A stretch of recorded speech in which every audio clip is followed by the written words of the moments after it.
Did you finish moving? You're not going to back out, right? I'll be gone by the end of today. I'll miss you. Who's going to be my stress relief now? She said what she wanted to say and hung up the phone. I couldn't help but look forward to how quickly her bubbly mood would plummet. My name is Aria, and I'm 29 years old.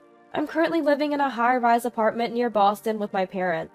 Up until a year ago, I was married, but we divorced because of my husband's infidelity. I moved back in with my parents, who live in my childhood home. At that time, my family home was old and cramped, so we all agreed that it was a good time to move. Now we're all living in a more spacious high-rise apartment. I have an older brother named Samuel, who moved out of our family home quite a while ago. When we moved to the high-rise, Samuel said to me, "You're really crafty buying a high-rise apartment with your divorce settlement." But I didn't let that bother me. I've been living comfortably here with my parents. I have a job that allows me to work remotely, and so far, life has been pretty smooth. Samuel never visits home, and it seems like he doesn't even update our parents on his life. I know he's working somewhere, but the details are unclear. I occasionally call to update him about how things are going with our parents and me, but he always seems disinterested, and ends the call quickly. To be frank, I question whether he's really acting like a responsible older son. But I never imagined that Samuel would soon bring an incredible problem into our lives. One day, my phone rang, and unusually, it was Samuel calling. Wondering what was going on, I answered the call. "Samuel, what's going on?" I asked, and Samuel sounded unusually smug. Well, I'm getting married soon," he said. Surprised, I couldn't help but blurt out, "What?" Samuel has always been single, and I've never heard him talk about any romantic relationships. So I had assumed Samuel would stay single forever. Who are you marrying?" "Someone from work. I'll bring her over on my next day off, so let mom and dad know. Later." Just like that, he hung up the phone. I stood there stunned for a moment, wondering what kind of woman would marry Samuel. I couldn't even begin to imagine. Samuel isn't exactly the nicest guy, and he's pretty reckless with money. Whoever she is, she'll have to be pretty strong-willed to put up with him. Well, he did say he'd bring her over on his next day off, so I guess I'll find out what she's like then. Mixed feelings of anxiety and concern, I waited for the next day off. On Sunday, Samuel showed up at our family home with his fiancée. "This is Scarlett, the woman I'm marrying." The soon-to-be my sister-in-law, Scarlett, had a flashy look that was complemented by her makeup. When introduced to me and my parents, she greeted us with a smile. "So, you must be Aria. I've heard a lot about you."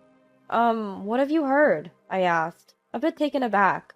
"Oh, various things," Scarlett said, with a suggestive smile. Something about that didn't sit well with me, and I couldn't shake that uneasy feeling afterward. But Scarlett and Samuel, after their cursory greetings to my parents, started saying, "Wow, was this high-rise apartment always this spacious?"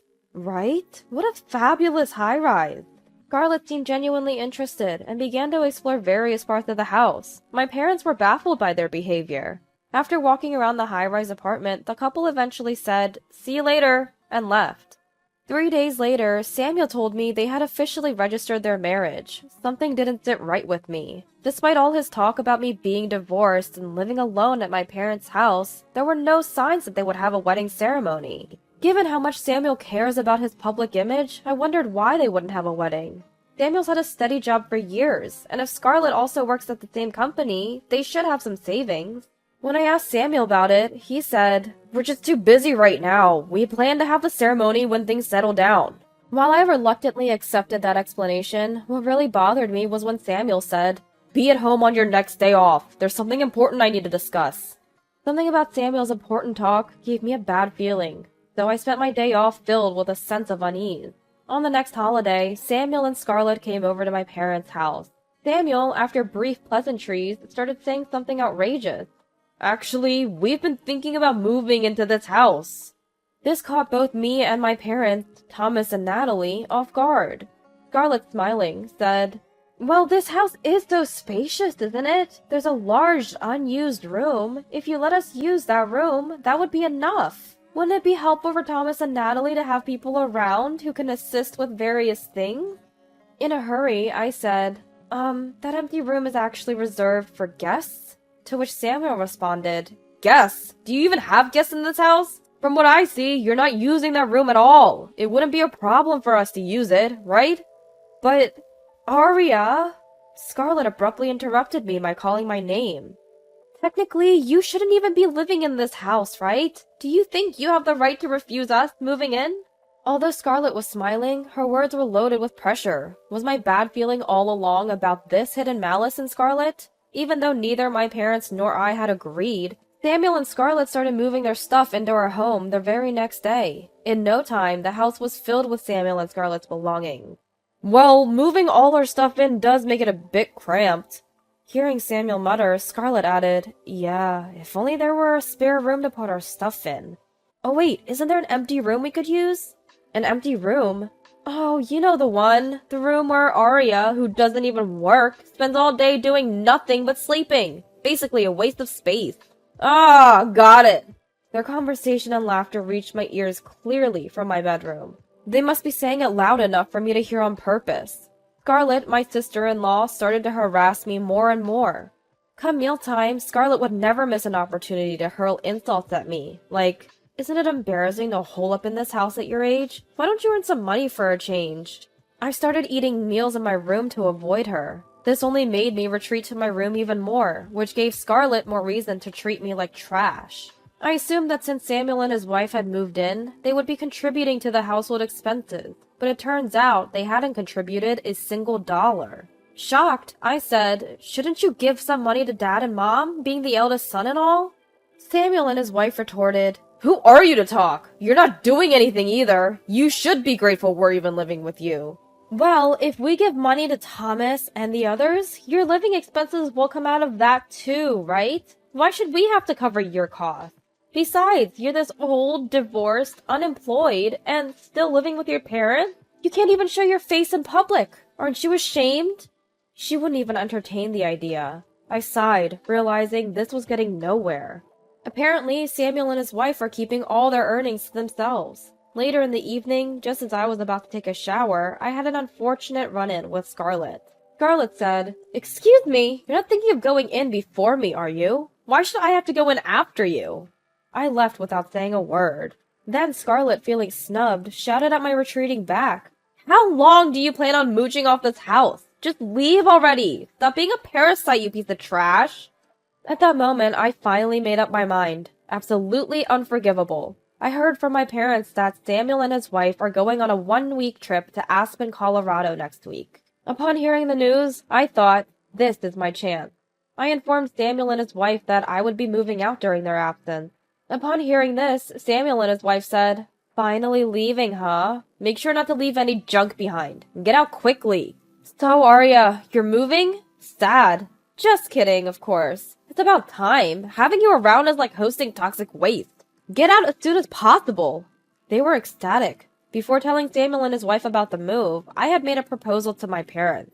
Although they were initially surprised, they listened to me attentively. In the end, they agreed. Before moving out, I told Samuel and his wife that it would be necessary to transfer the deed for this high-rise apartment from my name to Samuel's. Samuel agreed without hesitation, and the process went smoothly. Now, all rights to this high-rise apartment belong to Samuel. Samuel and his wife left for their trip in high spirits. Alright, let's get this move on. I got started on my move, just as thrilled as Samuel and his wife had been. I moved all my belongings to my new place. In the meantime, I received a call on my cell from Scarlett. Is the move done? You're not going to change your mind, right? I'll be out by the end of the day. I'll miss having you around, you know, as my stress reliever. Bye now! Scarlett hung up after getting her digs in. I couldn't help but look forward to seeing her go from euphoric to rock bottom when she returned. And so, the move went off without a hitch. Leaving that high-rise apartment did make me feel a bit sentimental, but it wasn't the same place where I had once lived happily with my parents. So I decided to start afresh and began unpacking in my new home. A week later, my cell phone rang. It was Samuel calling. I didn't answer. I already knew what he'd say. He kept calling, but eventually stopped when I continued to ignore him.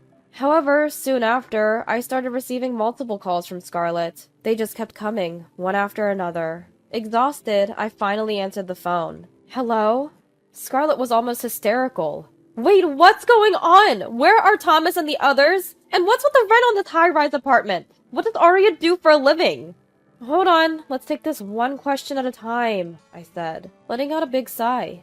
Scarlett then blurted out loudly over the phone. What do you mean? Where did Thomas and the others go? You mean Dad and Mom? They're here, living with me. They moved in willingly. They were fed up with you guys draining their pension. What about the furniture and appliances? Where did they go? I brought them with me. Everything belongs to me. I bought them. Didn't Samuel say to take everything and leave nothing behind? But there's nothing left here. How are we supposed to live in this house? You're both grown-ups. Buy your own living essentials. You do have jobs, don't you? And what about this high-rise apartment? Why is there a mortgage? Didn't you buy it outright with the settlement money from your divorce? That's just your misunderstanding. I put down a down payment and took out a loan for this high-rise apartment. I didn't receive a single dollar in divorce settlement money. I pay $1,000 a month for this apartment. What? $1,000? Every month?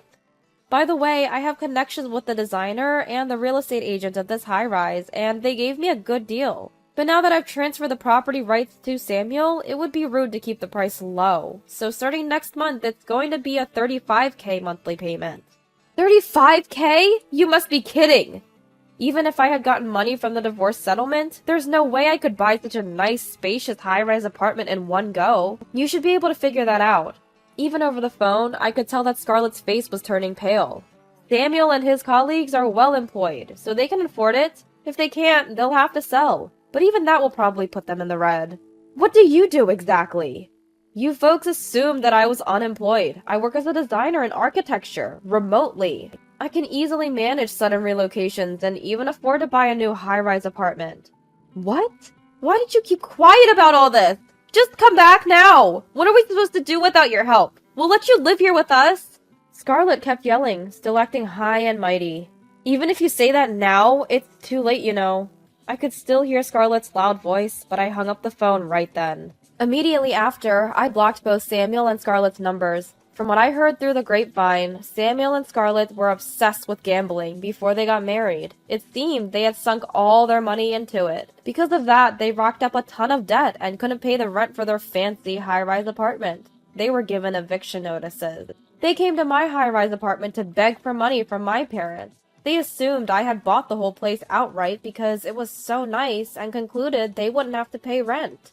So they moved in without asking. I had always wondered why those two show-offs never had a wedding. Turns out they wanted to, but couldn't afford it. Of course, they would spend their own salaries on gambling, leaving utility bills and other household expenses for my parents to cover, with their pension. It didn't stop there. They were even siphoning off my parents' pension money to fuel their gambling habit.